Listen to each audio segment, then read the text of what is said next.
Az-Zaki Al-Syekh Wan Ahmad bin Muhammad Zain bin Mustafa Al-Fatani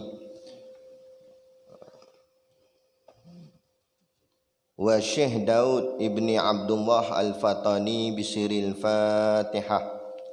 A'udzu billahi minasyaitonir rajim. Bismillahirrahmanirrahim. Alhamdulillahi rabbil alamin. Ar-Rahmanir Rahim. Maliki yaumiddin. Iyyaka na'budu wa iyyaka nasta'in. Ihdinas siratal mustaqim. Siratal ladzina an'amta 'alaihim ghairil maghdubi 'alaihim waladdallin. Bismillahirrahmanirrahim. Alhamdulillahil qail. A'udzu billahi minasyaitonir rajim. Ihdinas siratal mustaqim. Shadaqallahul azim. Yang bermaksud ihdinas siratal mustaqim, tunjukilah kami jalan yang lurus. Suratul Fatihah, pembukaan surah yang pertama pada ayat yang ke-6 daripada 7 ayat juzuk yang pertama. Asyhadu an la ilaha illallah wahdahu la syarikalah wa asyhadu anna sayyidana Muhammadan abduhu wa rasuluh. Allahumma salli wa sallim ala sayyidina Muhammad wa ala alihi wa ashabihi wat tabi'ina lahum bi ihsanin ila yaumiddin.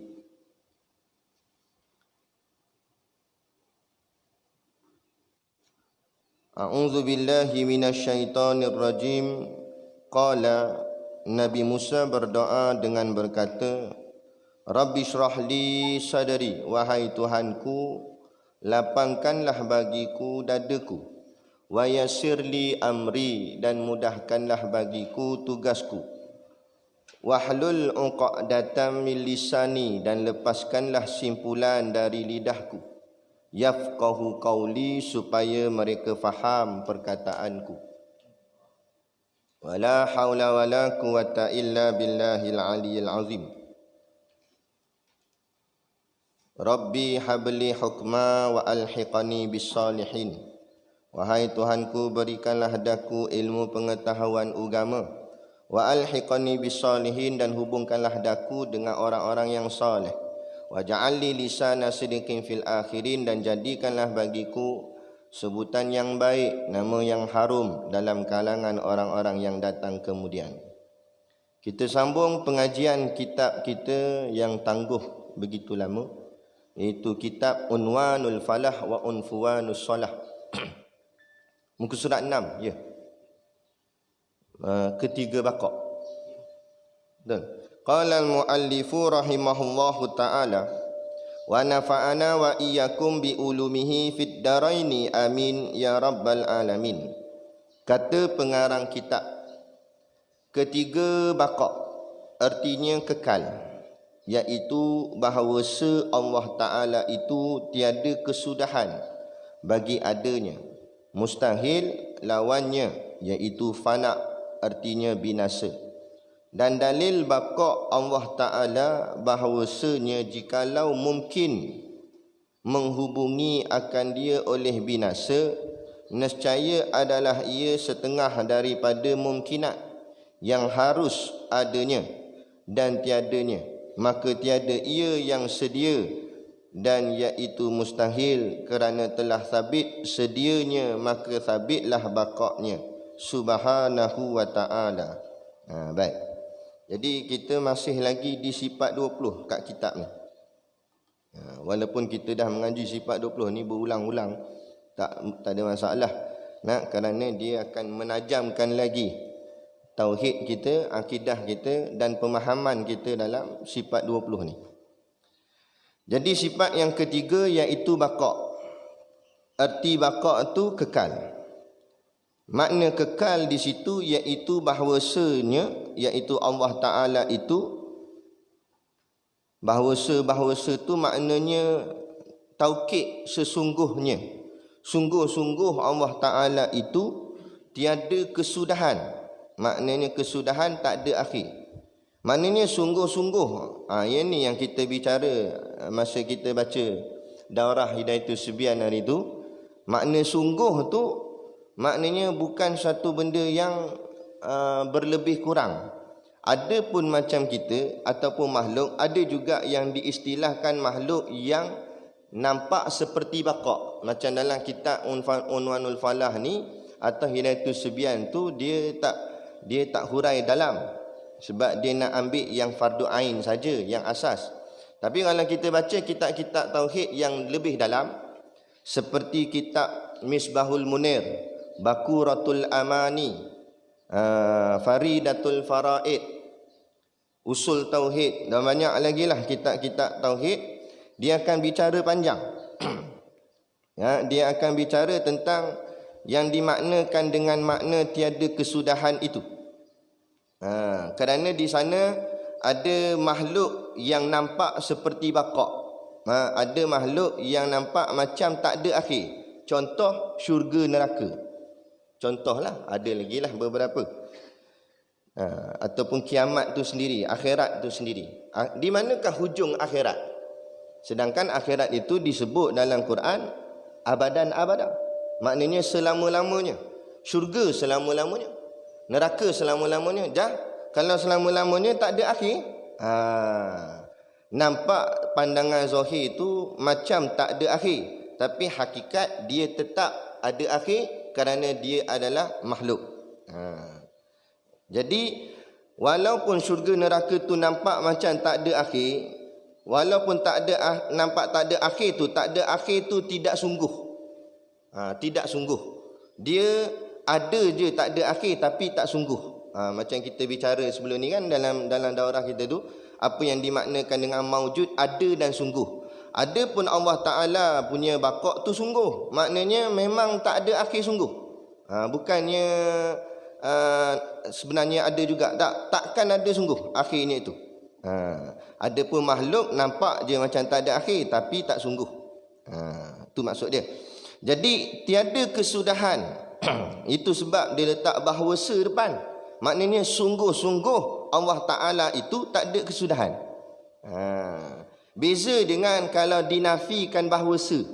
Maknanya kalau ayat tu contoh, artinya kekal iaitu Allah Ta'ala itu tiada kesudahan. Tanpa bahawasa.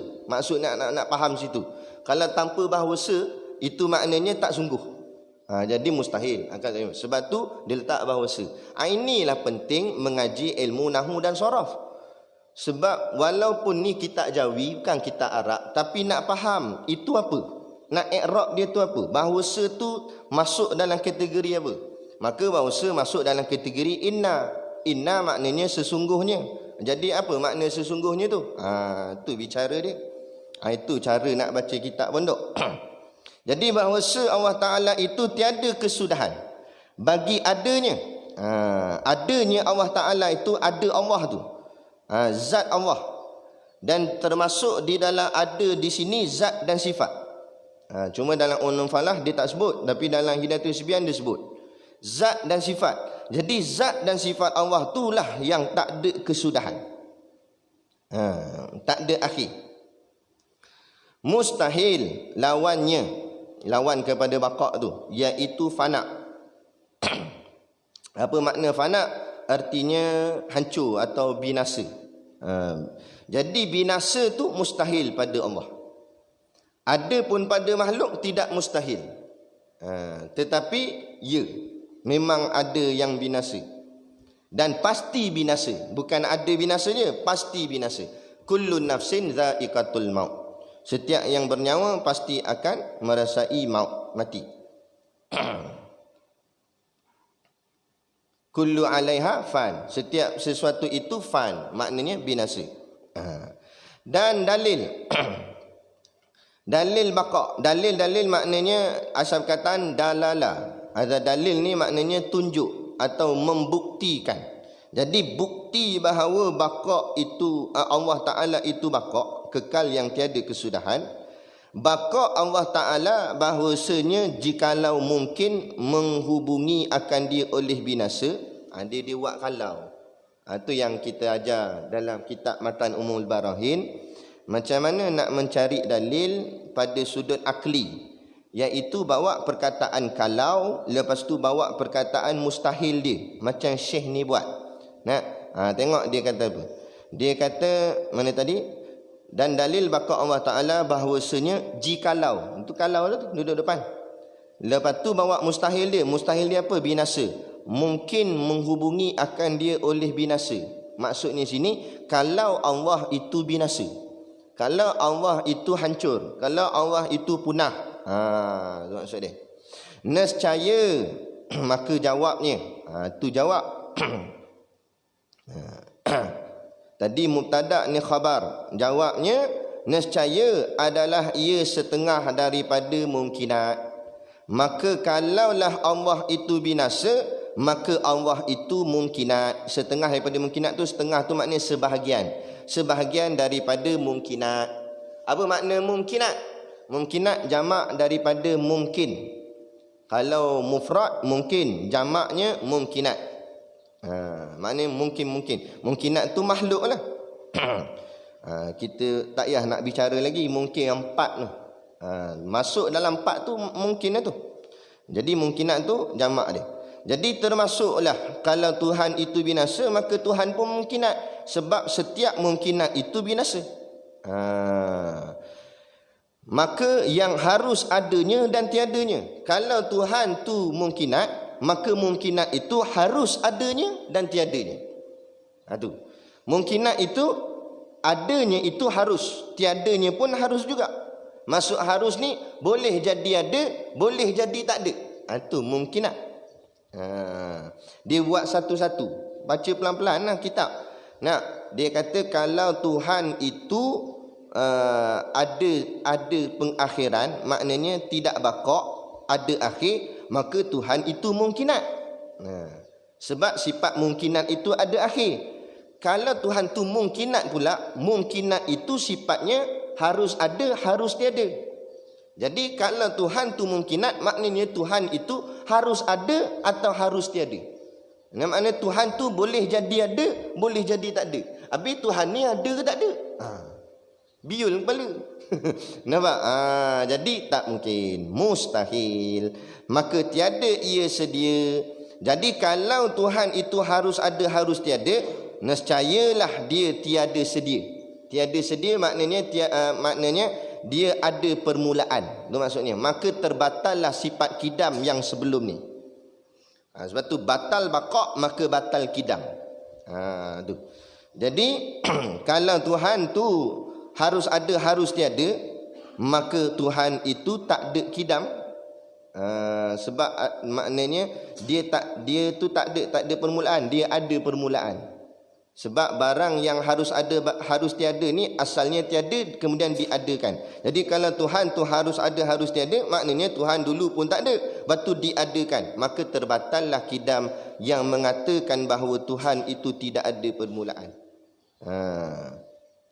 Jadi kalau kidam terbatal, terbatallah Allah, bukan Tuhan. Maka itu tidak mungkin, maka mustahil. Jadi mustahillah Tuhan itu ada akhir. Walaupun kita tak nampak, tapi ini mengesahkan.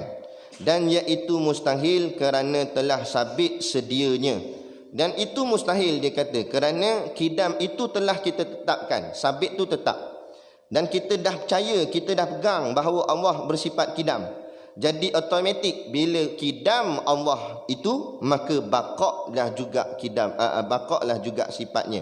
Maka dia nampak, dia kata kerana telah sabit sedianya, maka sabitlah baqa'nya subhanahu wa ta'ala. Maka bila Allah itu kidam, automatik Allah juga baqa'.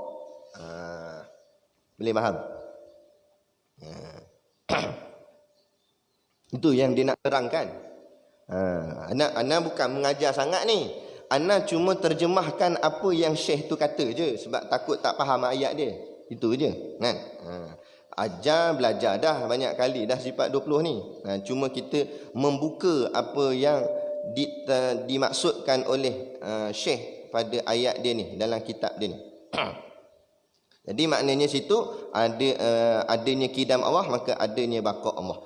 Tetapi dari segi makhluk dia tak begitu. Ada makhluk yang ada permulaan tapi tak ada akhir. Macam kita sebut tadilah, syurga neraka. Syurga neraka ni ada permulaan tapi akhirnya tak nampak. Hakikatnya dia tetap ada akhir, cuma tak nampak. Tapi dia ada permulaan. Ada permulaan maksudnya dulu dia pun tak ada.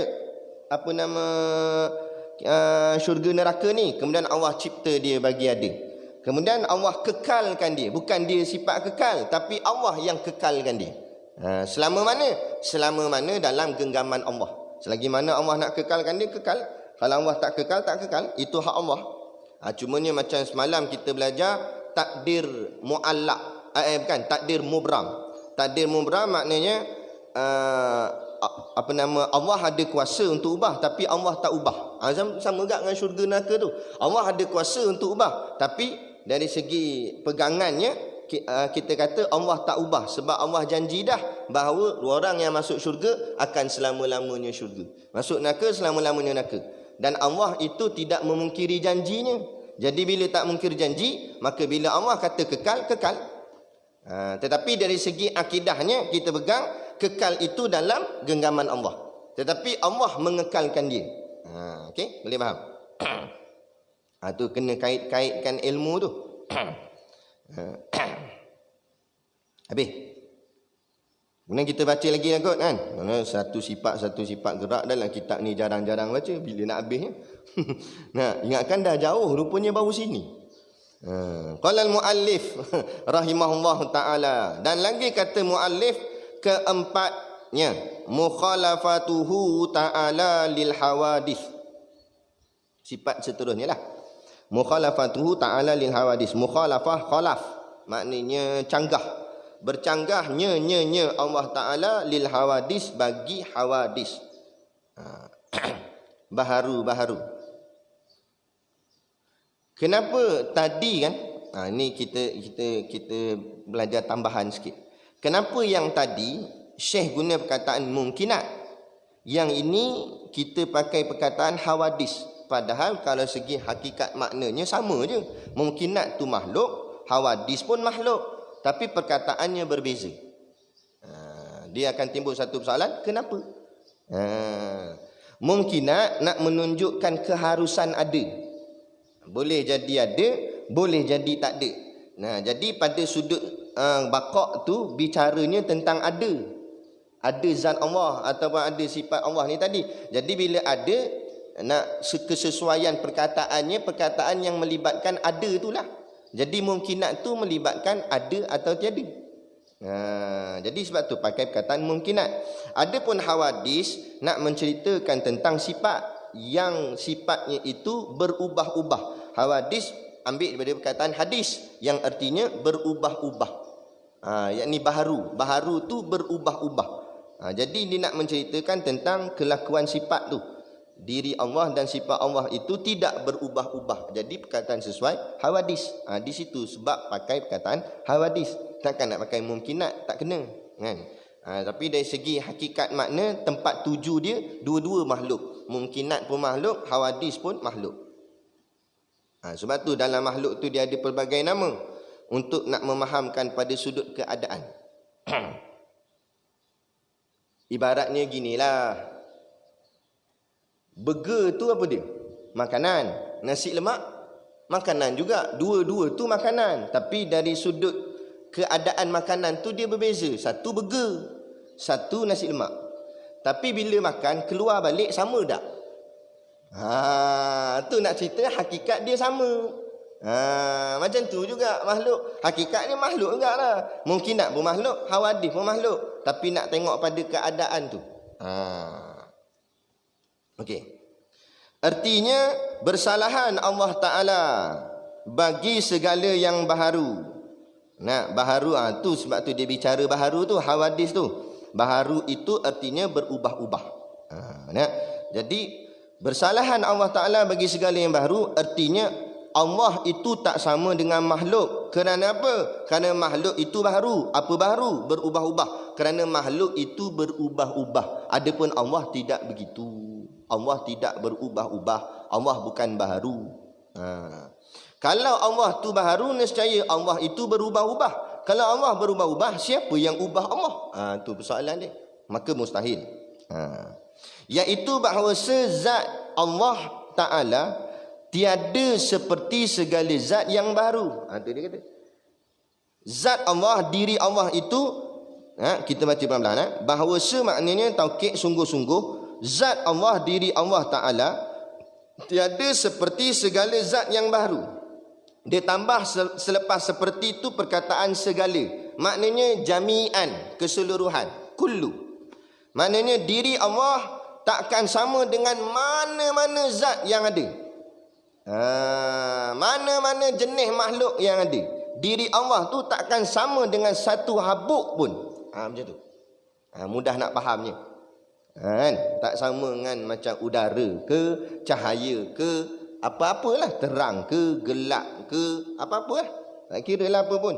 Yang kita belajar hari tu dalam daurah tu, yang jisim terbahagi dua, ada ada jisim, ada macam mana? Lupa dah. Jisim, ada jirim dengan jauharul frid, kan? Yang tu semua bukan Allah Ta'ala, diri dia tu. Bukan yang bangsa halus ke, sama ada jisim kasif ke, atau jisim latif ke, tak kira lah apa pun. Sama ada yang boleh berpisah atau yang tak boleh berpisah ke. Yang boleh berpisah itu jisim, yang tak boleh berpisah itu jauharul frid, kan? Tak kira lah macam mana pun, itu semua bukan Allah, kerana itu semua makhluk. Jadi begini. Jadi huraiannya orang bicara, kalau baca kitab yang lebih tebal-tebal, dia bicara lagi dalam. Adakah seseorang itu boleh membayangkan Tuhan? Persoalan timbul. Adakah seseorang itu boleh membayangkan Tuhan? Jawabnya tak boleh. Kerana apa? Setiap yang dibayangkan itu makhluk. Kerana setiap yang kita bayang itu masih lagi berupa makhluk. Setiap bayangan tu yang kape-kape dia buat gambaran Tuhan, kan? Dia lukis-lukis kat gereja dan sebagainya, ataupun berhala-berhala. Still lagi itu semua bentuk makhluk. Contoh, tengok kita kata direct je lah, kan? Ni sebab pengajian. Orang Hindu menyembah Tuhan berhala dia tu, dia buat bentuk gajah. Kepala, walaupun badan tu badan manusia, kepala gajah, kepala tu makhluk lagi. Sebab gajah kan makhluk. Badan pun badan manusia, makhluk lagi. Tangan yang banyak tu pun tangan makhluk lagi. Kalau nak, contohlah, kalau nak buat gak satu benda yang bukan makhluk, macam mana kita nak tahu benda tu bukan makhluk? Jadi kita tak akan tahu, melainkan diizin Allah, nanti dapat melihat Allah nanti di hari akhirat, kalau Allah izin lah. Kalau dapat. Itulah sebaik-baik makhluk, seberuntung-untungnya makhluk. Untungnya bukan kerana syurga itu semata, tapi untungnya kerana dapat melihat zat Allah. Tidak ada nikmat yang lebih nikmat melainkan nikmat melihat Tuhan. Walaupun tengok bidadari tu lawa dah, kita pegang gini sudahlah. Kalau syurga tu hebat, bidadari tu cantik, dan bayangkan yang mencipta syurga dan mencipta bidadari. Kalau yang syurga tu pun dah nampak hebat, bidadari tu pun dah lawa sangat, yang cipta dia macam mana? Mesti jauh lebih-lebih lagi daripada tu lagi. Sebab tu ulama sufi, cita-citanya bukan semata syurga. Syurga tu bonus saja, tapi cita-cita dan matlamatnya Allah. Ibarat selalu macam Tok Guru buat contoh, kita lumba lari, matlamat kita nak sampai garisan penamat. Adapun piala, pingat atau penyokong kat bahagian tepi itu sampingan saja. Dia bukan lari kerana nak pingat tu, dia nak lari, dia nak menang nombor 1, dia nak sampai garisan penamat. Penamat itulah matlamat dia. Adapun pingat dia tu hasil hadiahnya. Kalau setakat nak pingat, tak payah lari lah. Pergi kat kemah pingat, curi buat balik, dapat pingat, betul tak? Jadi bukan nak pingat ke tu sangat, pingat tu bonus saja. Begitu juga, bukan nak ke syurga tu sangat matlamat, tapi syurga tu bonus. Yang nak sangat Allah Ta'ala. Ada? Sebab tu kalau semata-mata Macam kita belajar semalam, kalau buat kerana pahala, kerana syurga, tak rosak iman. Cuma tak cantik ataupun imannya tak berapa kemas, kurang sempurna. Tapi kita buat contoh ginilah. Kalau kita buat sesuatu amal tu kerana kira-kira dengan pahala, takut-takut kita mengira-ngira pahala. Maksudnya ngira-ngira macam mana? Kita pun tengok tadi semayang subuh dah 27 darjat dah. Ui, banyak dah ni. Dia kata, Zuhur tak datang jemaah pun tak apa. Tak payah kata tak jemaah, tak semayang pun tak apa rasa. Sebab 27 dah dia kata. Itu main ngira-ngira pahala. Tapi kalau main dengan rahmat Allah, walaupun semayang subuh dah dapat 27, tapi kalau Zuhur Allah tak bagi rahmat, Allah benci, Allah tak sayang, subuh yang 27 tu pun tak ada makna. Tak payah kata subuh 27, dapat malam Lailatul Qadar pun tak ada makna. Sebab jauh dah daripada rahmat Allah. Sebab tu iman yang paling cantik, yang paling sempurna, menjaga dirinya, kasih sayang Allah pada dirinya. Bukan masalah soalan ibadat dan berapa banyak pahala. Itu bonus saja. Ataupun nak meraihkan semangat saja. Sebab kita ni, kalau kita buat satu tak ada sokongan, dia kurang semangat. Betul tak? Main bola tak ada penyokong. Apa macam maksud? Lepas tu nyokong lawan pula ramai. Kita pegang bola, dia bu. Malah ambil bola, ambil. Malah. Jadi tak ada semangat lah. Sebab tu Allah tahu fitrah manusia dia begitu. Buat dengan semangat, maka Allah bagikan semangat. Apa semangat? Syurga, bidadari, tu semangat. Ada? Bukan matlamat. Cuba perelokkan, cantikkan. Iman kita dah ada dah. Cuma nak gilapkan dia supaya lagi bersinar. Bila sinarannya elok, bak kata Tok Guru, macam lampu. Kalau lampu tu berkeladak, banyak selaput, banyak debu melekat ke mentol depan dia, suluhannya tak terang, malap. Bila malap, dia tak boleh bawa laju. Nak laju macam mana? Malap suluh sampai tak takat ni. 2 kaki je suluh. Macam mana nak nampak ada apa sawit ke kat depan, ada lembu ke kat depan? Tak nampak lah. Tapi kalau digilap elok, bersih, suluhannya memancar sampai 1 kilometer. Bila 1 kilometer boleh bawa laju tak? Boleh. Nak? Begitu juga kereta mahal, BMW, Ferrari, tapi lampu malap, tak boleh laju. Kancil, lampu clear, nanang kosong ya. Tu dia terangkat tayar depan. Nampak kancil.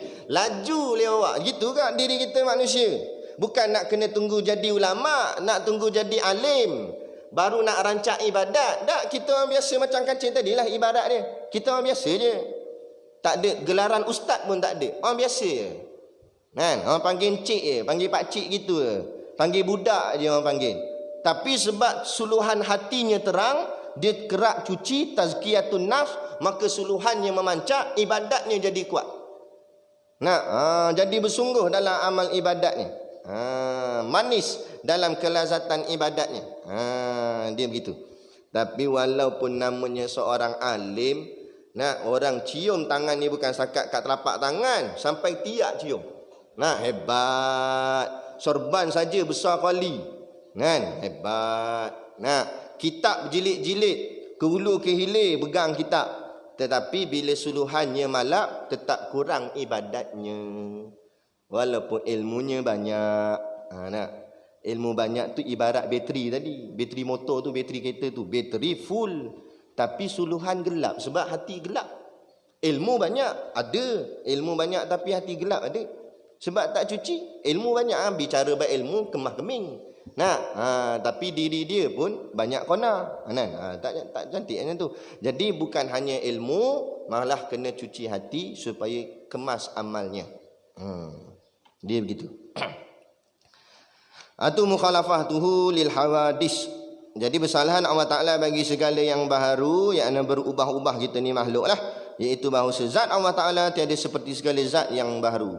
Tak ada satu pun zat makhluk ni sama dengan zat Allah. Jadi tak dapat tidak macam mana kita nak faham, nak memahami zat Allah tu, melainkan nantilah kalau Allah izin. Dan tiada sifat Allah Ta'ala seperti segala sifat yang baru. Bukan setakat zat, sifat pun sama.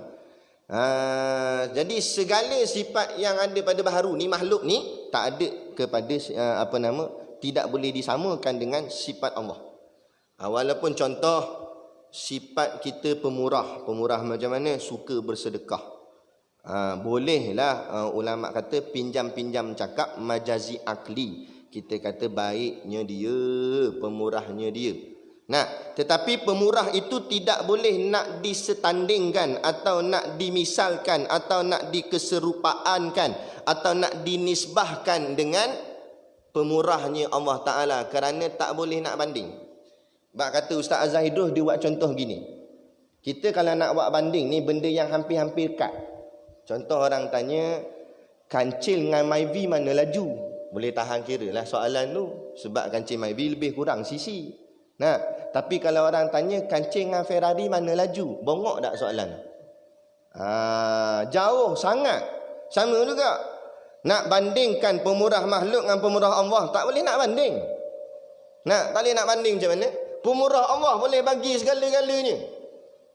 Tak ada kurang sikit pun. Pemurah kita bagi-bagi, kita kurang.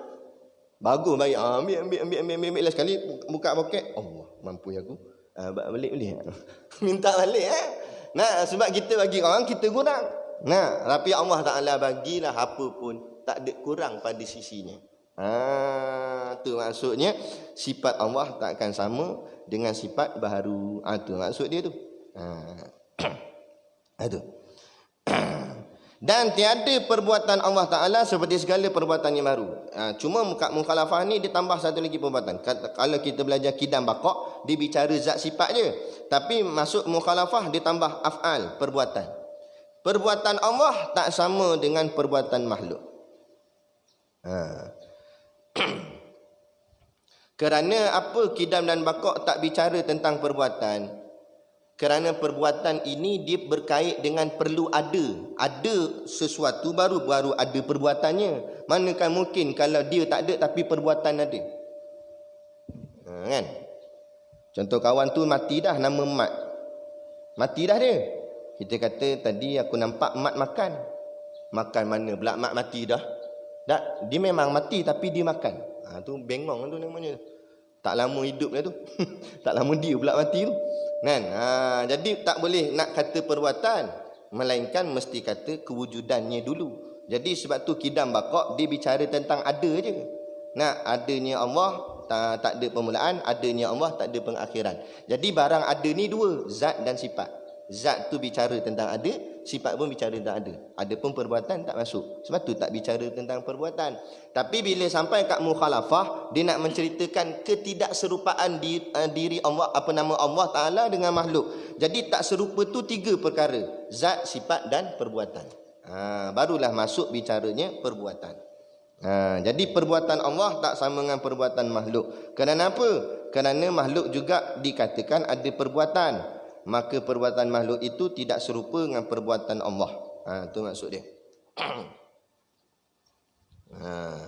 Tak kira lah apa pun, makhluk itu bergerak diam. Allah tak bergerak, tak diam. Gerak pun tidak, diam pun tidak.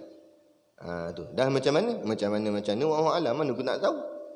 Selalu logik akal kita fikir, kalau tak bergerak maknanya dia diam. Tapi yang pelik ni, Allah ni bergerak tidak. Jadi bila sebut tak bergerak, kita bayangkan diam. Tapi diam pun tidak. Aib itulah akidah.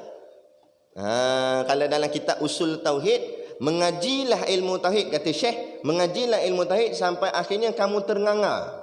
Ternganga di situ maksudnya, dia tak sebut nganga lah, dia sebut tercengang.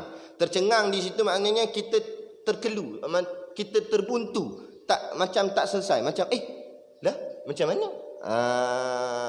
Jadi macam mana nak bagi selesai? Bila nak selesai? Sebab dia tergantung. Macam mana kita nak faham tak bergerak tak diam? Kita pun tak selesai, tak bergerak tak diam. Macam mana? Dia akan berakhir dengan tanda soal. Macam mana? Jadi macam mana nak jawab macam mana? Jawapannya hari akhirat. Sebab tu orang yang beriman menanti akan hari akhirat. Ada pun orang yang kurang imannya atau tak ada iman, dia bukan penantiannya akhirat, tapi penantiannya dunianya. Bila nak dapat duit? Bila nak kaya? Bila nak hidup senang? Itu dia tanya yang tu soalan ni. Bila nak habis PKP? Soalan dia kait dengan dunia tu. Kan? Tapi kalau orang yang ada iman yang mantap dalam hati, bila nak kiamat? Dia tanya. Bila nak mati? Kiamat kecil. Dia tak fikir benda lain lah. Selalunya nak dekat-dekat mati, Allah akan bagi. Kalau orang tu masih hidup tengah sihat, hidup dia mendekatkan diri pada Allah, saat-saat dia dah makin kurang dan nak mati dah, Allah akan beri kat dia, itulah rasa nikmat mendekati Allah. Bagi contoh lah, nak ambil contoh ayah Hana lah. Bukan kita nak puji apa ke, tapi kita tengok diri ayah Hana, dia suka menjaga sembahyang. Dia bukan ulama, dia bukan ustaz, tapi antara sifat yang Hana suka, nak tengok cara dia jaga sembahyang. Kalau kami tak sembahyang di masjid surau pun, sembahyang kat rumah, dia tekan ke anak-anak. Dulu masa kecil-kecil, kita biasalah budak-budak bangun sembahyang subuh ni liat kan. Bangun sembahyang subuh, buat lambat, duduk dalam bilik air lama-lama, duduk mengadap air kan. Kita buat lambat tu, kita ingat ayah kita habis sembahyang dah baca doa dah. Jadi kita nak sembahyang sendiri supaya boleh sembahyang laju-laju. Kita punya apa ni lah, kepala kita lah. Nampak kan? Tiba-tiba bila keluar bilik air, tengok tak sembahyang lagi. Ayah kita tengah tunggu. Cepat sikit, lama tunggu dah ni. Allah tunggu lagi. Nampak? Maknanya dia nak ajar anak dia kan, supaya jaga ni solat jemaah apa semua ni, sembahyang sama keluarga apa semua kan. Lepas tu dia pesankan anak dia bagi buku kecil, buku tulis itu, buku risalah doa. Dia kata dalam buku ni ada wirid sembahyang. Kalau tak hafal wirid sembahyang, baik jadi pondan. Kita dengar pondan geli lah. Tak mau hafal wirid sembahyang kan. Jadi dia tekan gitu. Lepas tu alhamdulillah juga dia suka jaga sembahyang duha dan sebagainya. Tapi bila saat-saat dia dah sakit, ujung-ujung keadaan dia tu, dia tak berapa nak ingat dah sangat. Kadang-kadang pagi dia sangka malam. Dah malam ke dia tanya. Padahal sebab duduk dalam rumah kan, mana nampak sangat. Pagi lagi lah. Lepas baru habis main subuh je. Baru dalam pukul 8 macam tu dia tanya, dah zuhur ke? Dia tanya. Zuhur apa pukul 8 ni lah? Baru pukul 8.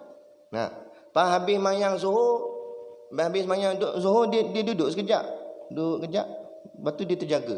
Ayah Hanan dia tak boleh nak tidur sangat sebab dia sakit. Dia suhu dia kejap sejuk, kejap panas, kejap sejuk, kejap panas. Jadi dia tidur tak selesa. Tidur sekejap bangun. Lepas tu dia tanya, asar dah ke? Dia asyik tanya bab sembahyang. Dah zuhur ke? Dah asar ke? Sebab apa jadi gitu? Ana fikir apa jadi gitu?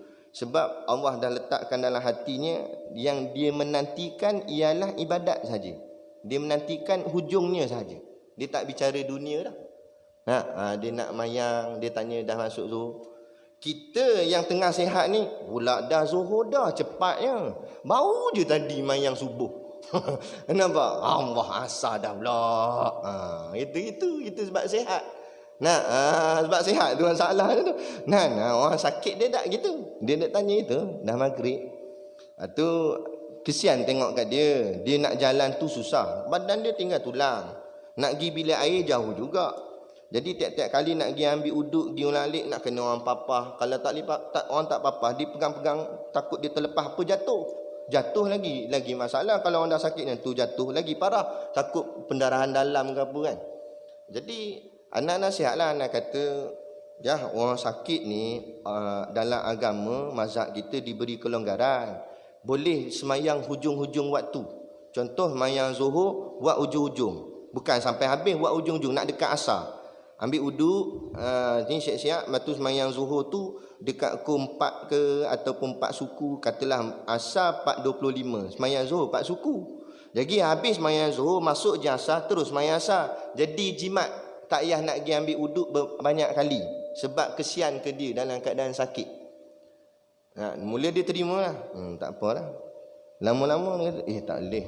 Ayah rasa lain. Rasa macam tak semayang pula. Tak apalah, duduk banyak kali pun tak apalah. Dia nak juga awal waktu tu. Dia juga pergi. Tu kata kita yang sihat semayang lambat. Orang sakit nak semayang awal. Sebab yang sakit itu semakin dekat dengan Tuhannya. Yang kita bermewah hidup senang ni, takut-takut jauh dengan Tuhan. Bukan salah kesihat, kan? Tapi biarlah sihat yang dekat dengan Tuhan. Itu maksud dia. Gitu. Jadi itu dia. Jadi Allah letakkan sifat pada Allah Ta'ala tu sifatnya tak sama, perbuatannya tak sama. Perbuatan Allah Ta'ala mencipta langit, mana ada orang boleh cipta langit? Tak payah kata langit lah, besar sangat. Rumput sudah, selain rumput tak ada siapa boleh buat. Kalau dia buat pun tu rumput kapet, tak boleh tumbuh, tak boleh membesar, tak boleh membiak. Begitu je lah. Lain kali tercabut gitu je, kan? Tapi ni Allah pula. Kita tak payah gaduh nak kena tanam ke apa, cuma buat pagar ni yang kaedah tu guru nak buat ni, buat pagar, jangan bagi lembu masuk, automatik rumput tu naik sendiri. Siapa yang tumbuhkan rumput tu? Allah. Tak nampak lagi. Kita tengok rumput, sebut subhanallah. Allah naikkan rumput daripada tanah yang kita tengok asalnya kering, tak ada apa, tapi boleh naik ke hijauan. Mana datang? Allah. Ada. Bukan kita pergi letak, nak dia naik sendiri. Allah buat dengan tak ada bayar. Kalau Allah nak berkira dengan kita, Allah kata kalau mu nak naik rumput bayar lu. Semayang lu hajat 800 kali baru aku naik rumput. Tak jenuh kita. Setiap kali nak sesuatu kena buat dulu. Tak. Allah cuma kata laksanakan saja yang wajib, solat 5 waktu. Kalau kamu mampu lebih sikit, buat sunat. Adapun segala rezekimu aku jamin. Tak payah kata itu yang tak semayang Allah jamin rezeki. Ini kan pula yang semayang. Tapi lepas tu takut lagi bab rezeki. Sedang rumput Allah boleh bagi tumbuh. Ini kan pula duit dalam poket kamu. Takkan Allah tak boleh bagi tambah? Takut tak kena tempat. Tu. Berikhtiar tu lain. Kita tengok duit kita kurang, kita pun fikir ikhtiar. Ni PKP ni kalau lanjut lagi, kan? Macam mana duit kita makin kurang, kita pun ikhtiar. Apa ikhtiar? Niaga. Tu tak salah dalam agama, kan? Tapi yang salahnya, mampu laku kalau tak ada duit ni. Ada mampu pula. Mampu bukan sebab tak ada duit, mampu sebab malaikat maut datang, tu baru mampu. Tak ada pasal duit pula. Duit tak ada apa, duit tak boleh jamin. Kalau duit boleh jamin seseorang tu hidup, nescaya orang paling kaya hidup paling lama. Tak, mati juga dia. Dengan duit-duit dia mati. Kan? Tengah-tengah kira duit, mati. Dah banyak duit? Tak, bukan dengan duit. Tak. Itu. Sedianya maka sabitlah bersalahan bagi segala apa nama? Mana dah hilang dah tadi? Perbuatan tadi mana? Mana? Lawannya, bukan. Mustahil kan? Mustahil lawannya iaitu mumatsalatuhu lil hawadis. Mumatsalah maknanya keserupaan, serupanya Tuhan dengan makhluk. Artinya menyerupainya bagi segala yang baharu. Allah serupa dengan baharu, mustahil, akal tak boleh terima. Dan dalil bersalahan Allah Taala bagi segala yang baharu bahawasanya jikalau, nampak sama tak? Pegang kuat-kuat tip ni. Kalau menyerupai ia akan suatu, dia bawa mustahil dia. Kalau Allah tu sama dengan makhluk yang baharu, nescaya jawabnya adalah ia baharu seumpama. Kalau Allah sama baharu, makna Allah pun baharu. Kalau zat Allah sama baharu, sifat Allah sama baharu, perbuatan Allah sama baharu, maknanya Allah itu baharu. Bila Allah tu baharu, Allah tu makhluk lah. Kalau Allah tu makhluk, makna Allah pun kena cipta lah. Macam tu jawab dia. Jadi mustahil, dan iaitu mustahil kerana telah sabit sedia, maka sabitlah bersalahan bagi segala yang baru. Kerana kita telah tetapkan Allah itu kidam, tak ada permulaan. Maksud tak ada permulaan, bukanlah Allah itu dimulakan, bukanlah Allah itu dicipta, tetapi Allah lah yang mencipta. Maka bila Allah yang mencipta bukan dicipta, dia tidak akan sama dengan yang baharu. Sebab setiap yang baharu itu dicipta. Adapun Tuhan bukan dicipta, tapi Tuhan itu mencipta. Okey, jelas. Kita tangguh situ, kita berhenti dekat kelima, qiyamuhu ta'ala binafsihi. Tapi tak habis lagi, kita baca kitab ni pula. Kat mana berhenti tu? Sikit ya. Allah ngaji ngeluh. Kat mana? Ni. Ada tanda ni betul ke tak tahulah. Wasaqahum rabbuhum syaraban tahura. Cerita pasal sungai-sungai syurga tu. Betul kan? Situ kan? Maka tiba-tiba terbahagi dengan umatku dua bahagi. Situ kan? Betul? Dia tak ada tanda. Allah tak ada tanda. Kena mengaji ni. Tapi kalau kami mengaji pondok dulu, Tok Guru marah. Tok Guru tanya. Selalu Tok Guru tanda, kami pun diam. Sekali tu kertas yang Tok Guru lekat kat kitab tu terbang. Budak anak buat main ke apa, Tok Guru cari tak ingat berhenti kat mana.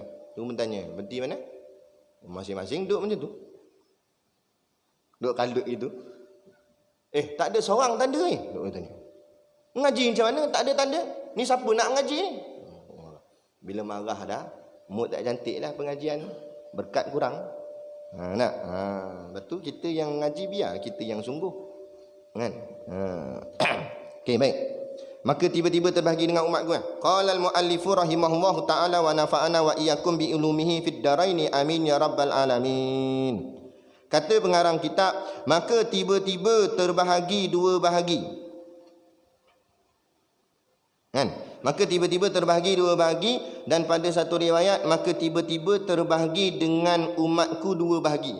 Dua riwayat lebih kurang je makna dia. Dia satu riwayat kata tiba-tiba terbahagi dua bahagi, satu lagi kata tiba-tiba terbahagi umatku dua bahagi. Sama je. Kan? Cuma dia nak jelaskan ada dua riwayat. Itulah jujurnya ulama. Bukan main kod cakap gitu je, kan? Jujurlah. Macam hari ni, benda khilaf cakap khilaf. Jangan semua benda ini bid'ah, ini tak ada ni. Sabar lu. Kalau benda khilaf cakap khilaf, kan? Jujur dalam ilmu. Ini pakat duk entah. Dengan umatku dua bahagi, satunya atas mereka itu kain yang putih. Jadi umat Nabi tengok terbahagi dua. Satu umat Nabi kain ibaratnya seperti kain yang putih. Atas mereka itu kain yang putih, dan satu bahagi kain mereka itu kelabu. Jadi Nabi nampak umat Nabi terbahagi dua. Satu pakai kain putih, satu lagi kain kelabu. Kemudian maka masuk Nabi SAW akan Baitul Ma'mur. Baitul Ma'mur ni di langit yang ke-7. Langit yang ke-7. Dia tingkatan dia 3 tingkat. Di atas sekali langit ke-7 namanya Baitul Ma'mur. Turun ke langit pertama namanya Baitul Izzah. Turun sampai ke bumi namanya Baitullah. Tu Kaabah tu. Lepas tu katanya kalau dilepaskan batu daripada Baitul Ma'mur, nescaya dia akan jatuh tepat di atas bumbung Kaabah kerana kedudukannya selari. Jadi yang kat langit 7 tu namanya Baitul Ma'mur. Jadi Nabi pun masuk, katanya dalam cerita kisah ni lah. Nabi masuk ke dalam Baitul Ma'mur. Maka masuk sertanya mereka yang atas mereka itu kain yang putih. Bila Nabi masuk dalam Baitul Ma'mur, yang umat Nabi yang pakai kain putih tadi ikut Nabi masuk. Itu. Dan didindingkan akan yang lain, iaitu yang atas kain yang kelabu. Tapi kain kelabu tak boleh masuk. Dia didindingkan, maknanya ada hijab, tak lepas masuk. Yang masuk kain putih aja. Apa ceritanya ni? Dan mereka itu atasnya kebajikan, yakni agama Islam. Maka sembahyang Nabi SAW. Maksudnya atas mereka itu kebajikan, yakni agama Islam, yang kain putih itu. Kain putih itu dapat kebaikan. Kebaikannya ialah agamanya Islam. Dan sembahyanglah Nabi SAW. Dan sembahyang serta segala mukmin yang ikut Nabi tadi. Semua pun pakat sembahyang dengan Nabi. Maka tiba-tiba memasuk ke dalam Baitul Ma'mur itu tiap-tiap hari 70,000. Jadi mungkin maknanya situ, kain yang putih tadi kain yang bersih. Orang yang hatinya balik bertemu Allah dalam keadaan bersih suci, dapat ikut Nabi. Itu orang yang ikut Islam. Sebab tu disebut kebajikannya Islam. Yang ikut Islam betul-betul. Ikut Islam, lepas tu dia jaga semayang, insya-Allah dia ibarat kain putih yang ikut Nabi tadi. Adapun yang kelabu tadi boleh jadi dia Islam tapi tak ikut Islam. Dia bukan mesti nak kena Islam je. Kita kena jadi Islam dan ikut Islam. Betul. Ini jadi Islam tapi tak ikut Islam. Dah tak ikut lawan pula. Takut jadi macam kain kelabu tu. Hati dia jadi kotor, kelabu, selaput. Jadi tak lepas masuk, ada hijab dinding, tak dapat nak ikut Nabi. Tu. Dan segala yang mukmin tiba-tiba masuk ke dalam Baitul Ma'mur itu tiap-tiap hari 70,000 malaikat. Lepas Nabi semayang tu, tiap-tiap hari kata Nabi 70,000 malaikat akan masuk dalam Baitul Ma'mur. Buat apa? Tawaf. 70 setiap hari, kiraan hari macam kita ni. Macam hari ni berlaku satu hari 70,000 masuk dah dalam Baitul Ma'mur. Semalam satu hari dah 70,000 lagi masuk dalam Baitul Ma'mur. Esok satu hari lagi 70,000 masuk dalam Baitul Ma'mur, malaikat. Dan tiada keluar lagi hingga hari kiamat. Setiap yang masuk takkan keluar. Jadi agak-agak sampai sekarang berapa banyak dah dalam tu. Kerjanya tawaf. Tawaf dia Baitul Ma'mur tu. Makin lama makin banyak, makin lama makin banyak. Yang kurang tawaf di Baitullah sekarang ni. Dan tinggal sikit dah manusia tawaf. Tapi di langit tak pernah kurang, malah makin bertambah. Setiap hari tambah 70,000. Setiap hari tambah 70,000. Dan bahawasanya adalah Baitul Ma'mur itu pada langit yang ketujuh. Kedudukan Baitul Ma'mur tu dia bagi tahu di langit yang ketujuh, di bawah syurga. Syurga atas lagi. Ni langit tujuh, syurga. Jadi Baitul Ma'mur tu tengah-tengah dia. Langit tujuh, Baitul Ma'mur, syurga. Okey? Macam tu lebih kurang lah gambaran keadaan berdasarkan kitab. Betul-betul kita pun tak pernah tengok macam mana, kan?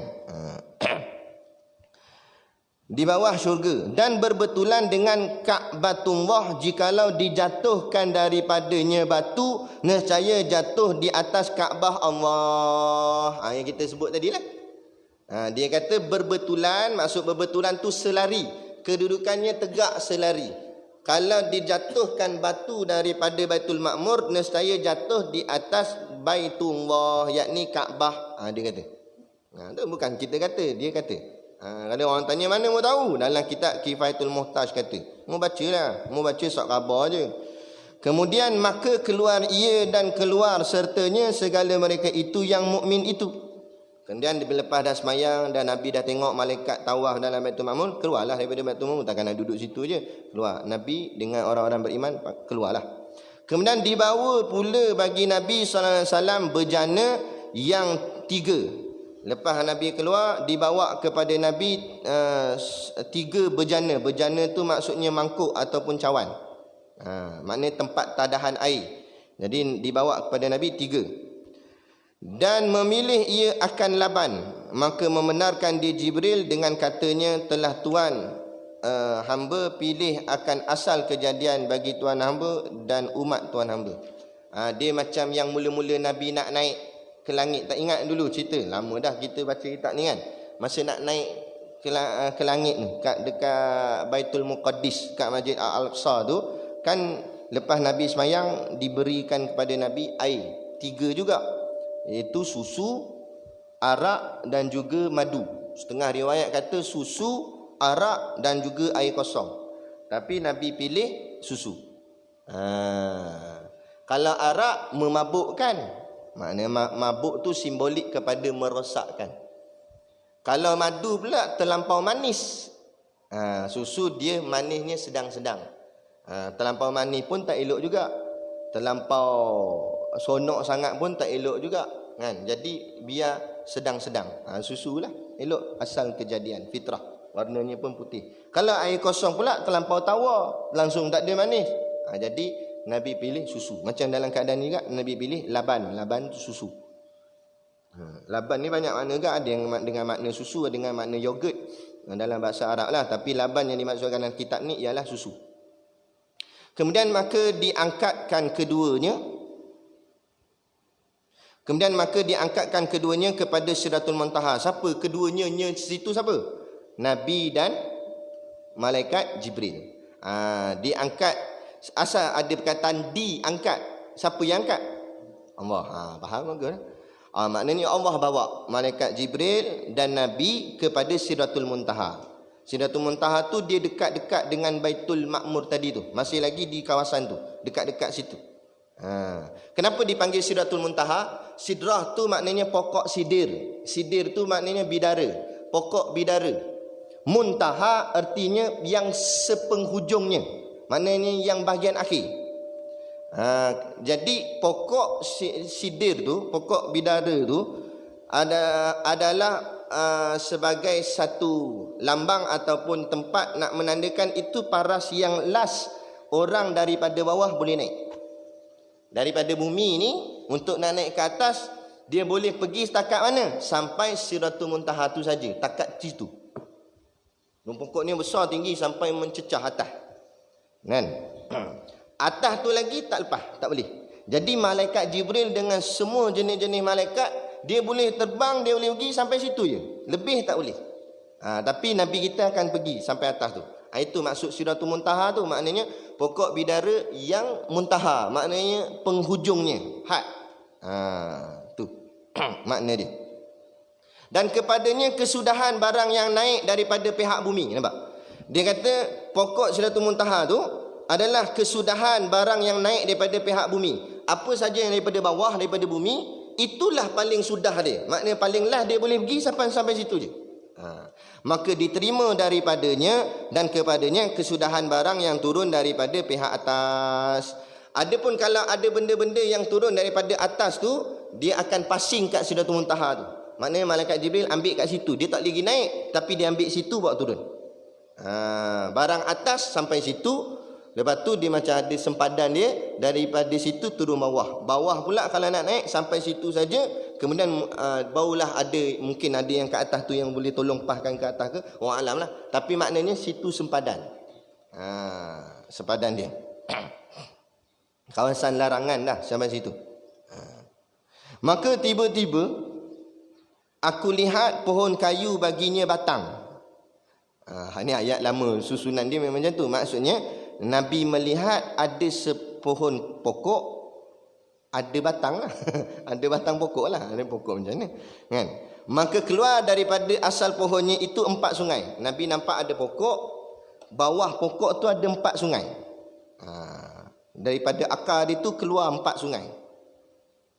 Suatu sungai daripadanya air yang tiada berubah. Okey. Ini jawapan kepada mana datang sungai. Pernah kita terfikir sungai ni datang dari mana? Ke atas bukit tu memang air mencurah, macam mana dia boleh mencurah? Kita duduk mandi bawah ni memang nampak air tu besar dah sungai dia. Tapi sungai tu asal mana? Yang ni jawapan dia. Sungai ni datang daripada pokok. Air yang keluar daripada celah-celahan pokok tu, dia bersambung-sambung air tu, celah-celah tanah dia keluar, akhirnya sampai bawah ni dia jadi satu aliran air yang besar, jadi sungai. Macam ni juga ni. Allah nak tunjuk pada kita ni. Kan? Jadi sungai ada 4 sungai keluar daripada pokok. Suatu sungai daripadanya air yang tiada berubah. Salah satu daripadanya itu sungai itu airnya tak berubah warna dia, rasanya. Macam mana wallahu alam lah, mungkin jernih ke apa tak tahulah. Dan yang keduanya daripada laban yang tiada berubah rasanya. Sungai kedua pula sungai susu, tapi susunya tidak berubah rasa. Apa maksud tak berubah rasa? Kalau ghalibnya susu di dunia ni lama-lama dia jadi basi. Basi tu jadi masam. Adapun sungai susu tu dia tak jadi masam, tak berubah rasa. Itu maksud dia. Dan ketiga daripada arak yang lazat bagi orang yang meminum. Sungai ketiga airnya air arak, dan arak itu tidak memabukkan, dan air arak itu melazatkan orang yang meminumnya. Jadi apa makna arak di sini? Kita faham arak ni mesti mabuk lah. Tak juga. Makna arak air yang diperam, air buah yang diperam. Itu asal arak. Whiskis tu kan, anggur, contoh whiskis anggur. Anggur tu diperam sampai jadi arak. Itu makna air arak. Tapi air arak dunia ni memabukkan. Air arak di akhirat nanti tidak memabukkan. Dan kita boleh minum nanti. Nak minum whiskis ke Heineken ke jenis stout ke tu. Dan dia tak memabukkan. Dan ketiga, beda. Dan keempat, sungai daripada air madu yang suci daripada lilin. Yang keempat, sungai itu air yang madu. Air yang madu pula. Air madu. Airnya madu yang suci. Daripada lilin. Apa maksud lilin? Lilin api tu ke apa? Bukan. Lilin di sini maksudnya kalau kita pergi dekat sarang lebah, dia ada ketul-ketul dia tu. Ketul tu orang panggil lilin. Lilin madu. Tu masuk lilin situ. Mula-mula anda faham pun lilin tu apa-apa pula lilin dengan madu. Rupanya lilin tu maksudnya tu tempat sarang madu tu. Jadi maknanya sungai tu macam tu lah. Air madu dia keluar daripada sarang-sarang tu. Macam mana wallahu alam lah, tapi indah lah, cantik elok Allah. Sonok. Maka adalah naungnya. Naungnya itu maknanya dia punya panjang, dia punya aliran dia tu. Sekira-kira di pelari kuda pada bayang-bayangnya itu 70 tahun. Maknanya kuda tu berlari sejauh 70 tahun. Maknanya panjang. Nak ceritanya situ terlampau panjang, sampai tak nampak hujungnya. Sungai dia tu maknanya luas, banyak airnya. Tiada memutuskan dia, dan adalah buahnya seperti kirbah air. Tiada memutuskannya, sungai itu tak putus. Maknanya tak berhenti, sentiasa mengalir. Dan adalah buahnya seperti kirbah air. Buahnya di sini pokok tu pula. Pokok tadi tu, pokok tu buah-buah, dia pokok tu ada buah, dan buah-buahnya seperti kirbah air. Kirbah ni maknanya tempat cedok, macam gayung. Tempayan lah kalau mungkin bahasa orang dulu. Maknanya besar-besar buah dia, besar-besar tempayan. Pernah tengok tempayan tak? Orang budak-budak zaman sekarang mungkin tak tahu tempayan tu apa. Orang zaman dulu-dulu ada depan rumah, sebelum nak masuk jiruh kaki dulu. Orang dulu-dulu mengaji, dia nak bayar yuran tak ada duit. Jadi bawa cedok air kat sungai, bubuh dalam tempayan tok guru. Isikan air tok guru. Itu cara khidmat dia. Tu. Lepas tu orang kata, pepatah lain kata ibarat melepaskan batuk di tangga. Bukan batuk tu di tangga. Ni lah dia melepaskan batuk di tangga. Bukan. Batuk tu maknanya tukang cedok. Cedok kat tempayan tu dia ada macam pencedok, namanya batuk. Jadi orang yang dikatakan ibarat melepaskan batuk di tangga, buat kerja tak selesai. Dia dah cedok air tu, bukan nak letak balik dalam tempayan, dia letak je kat tangga. Tu jenis orang buat kerja lebih kurang. Ada. Tu. Ibarat kalau moden kita melepaskan cok di kandang. Cari cok tak jumpa, rupanya kat kandang sepah. Parang, kapak, bukan nak simpan balik. Itu sama tu. Itu ibarat moden. Tak pakai dah melepaskan batuk di tangga. tak faham. Melepaskan cangkul di kandang. Itu. Mana tadi? Batuk mana dia? Ni di pelari kuda, dan buahnya kirbah air. Dan daunnya adalah seperti telinga gajah. Tu dia.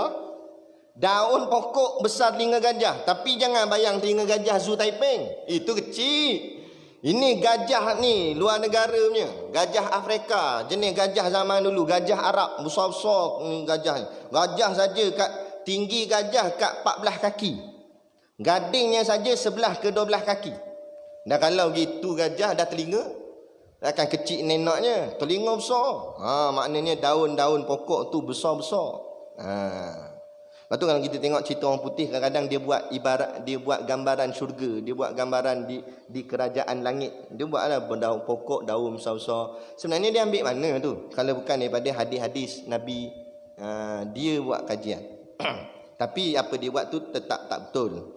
Sebab kita tak mampu nak bayangkan apa yang sebenarnya. Hampirlah satu daunnya itu bahawa menutup akan segala umat ini. Malah kadang-kadang ada daun dia tu terlampau besar sampai boleh tutup umat. Umat tu ramai, bukan seorang, ramai. Jadi daun tu punya besar sampai boleh tutup umat. Betapa besarnya daun tu. Dan pada satu riwayat, satu daunnya menutup akan segala makhluk, dan tiap-tiap daun ada malaikat yang mengucap tasbih akan Allah Ta'ala. Dan setiap daun tu dia banyak, jadi ada daun menutup daun. Jadi daun tu pula, setiap daun tu dia ada malaikat yang jaga, dan malaikat itu mengucapkan tasbih kepada Allah Ta'ala. Dan satu lagi riwayat ana tambah, ada yang mengatakan bahawa di daun tu ada tertulis akan takdir kehidupan kita. Jadi bila satu-satu orang tu mati, maka daunnya terputus, jatuh. Itu yang kadang-kadang bila daun tu jatuh kena daun orang lain, kita akan macam mana dah? Macam tersentak ni. Macam tak sedap hati, macam ada orang mati. Sebab daun kita terkena sekali. Mujur terkena saja, kalau terkena cabut juga. Ada apa? Tu satu riwayat lah. Alam semua tu. Itu Allah lebih tahu. Berbalik-balik maknanya berubah-ubah. Maka berbalik-balik ia warnanya. Warnanya berubah-ubah. Cantik lah maksudnya situ. Lepas tu kita tengok cerita, apa nama cerita tu saya? Macam tak tahu. Cerita tu yang cerita makhluk biru tu. Avatar. Kita tengok gambaran dia buat dalam filem tu, pokok tu warna-warni, berlampu-lampu. Macam tu lah. Tapi bukan macam tu. Cumanya orang putih dia kaji. Maknanya berubah-ubah daun tu warnanya. Dan yang bersalah-salahan apa ia? Salah-salahan tu maknanya lain-lain jenis, bukan sama. Jak warna merah, jak warna hijau, jak warna kuning. Itu. Maka tak kala berbalik-balik daripada pekerjaan Allah Ta'ala yang turun barang yang berbalik-balik dan berubah-ubah dan berpaling-paling.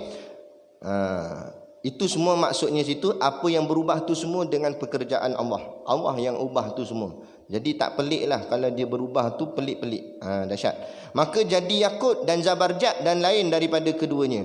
Dan bukan setakat warnanya berubah, permata-permatanya pun berubah. Kadang-kadang jadi yakut, kadang-kadang jadi zabarjat. Itu semua nama-nama mutiara lah. Maknanya bersinar cantik lawa. Maka tiada kuasa seseorang bahawa merupakan dan menghinggakan sifatnya daripada eloknya. Maksudnya tak ada kuasa seorang merupakan, menghinggakan. Maknanya tak ada seorang pun boleh nak membayangkan macam mana rupa dia ataupun sifat dia. Melainkan kalau Allah izin, kalau Allah bagi kita dapat tengok keindahan di alam sana tu. Allah. Ini yang menimbulkan kerasa tidak kesabaran tu. Allah tak sabar nak tengok. Tapi kalau tak sabar nak tengok, kena mati. Maka tiada kuasa tu. Dan adalah pada cawangnya cabang pokok tu, dahan-dahan dan rantingnya, beberapa belalang daripada emas. Allah lagi lawa. Bayangkan kat dahan tu bersusun belalang tu pula warna emas. Bila kita tepuk je, dia terbang, warna keemasan tu terbang. Itu Allah cantiknya. Itu yang kita bayang pun cantik dah. Kalau betul macam mana lah. Nah tu. Panjang pula ini. Kita berhenti sini lah. Dan tiba-tiba adalah pada asalnya. Ana cari tempat berhenti sebenarnya. Kita berhenti sini lah. Dan tiba-tiba adalah pada asalnya 4 sungai pula. Nanti dicerita 4 sungai lagi. Ada lagi 1 4 sungai. Apa pula 4 sungai itu lagi? Di situ.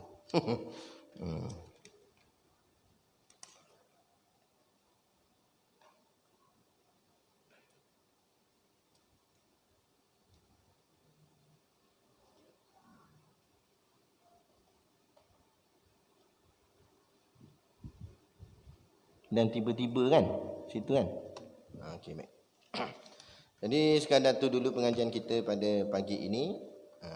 Jadi kita punya pengajian tu macam itulah. Kalau Tok Guru tak masuk, ana masuk dan kita baca 2 kitab ni insya-Allah, iaitu kitab Unwanul Falah dan Unwanul Salah, dan juga kitab Kifayatul Muhtaj. Tapi kalau Tok Guru ada, Tok Guru masuklah. Baca kitab Tok Guru lah. Kalau subuh hikam kan. Zuhur macam biasa Sairus Salikin. Maghrib Minhajul Abidin. Lepas tu kuliah isyak kita macam biasa, tapi kita tak buat kat sini, kita buat kat atas. Tu kita baca kitab Zadul Muta'alim. Jadi perjalanan pengajian tu macam itulah sepanjang harian kita ni, setakat ni. Jadi sekadar tu dulu pada pagi ni. Wabillahi taufiq wal hidayah. Assalamualaikum warahmatullahi wabarakatuh. A'udzu billahi minasyaitonir rajim. Bismillahirrahmanirrahim. Alhamdulillahi rabbil alamin. Wassalatu wassalamu ala asyrafil anbiya'i wal mursalin sayyidina Muhammad wa ala alihi washabihi ajmain.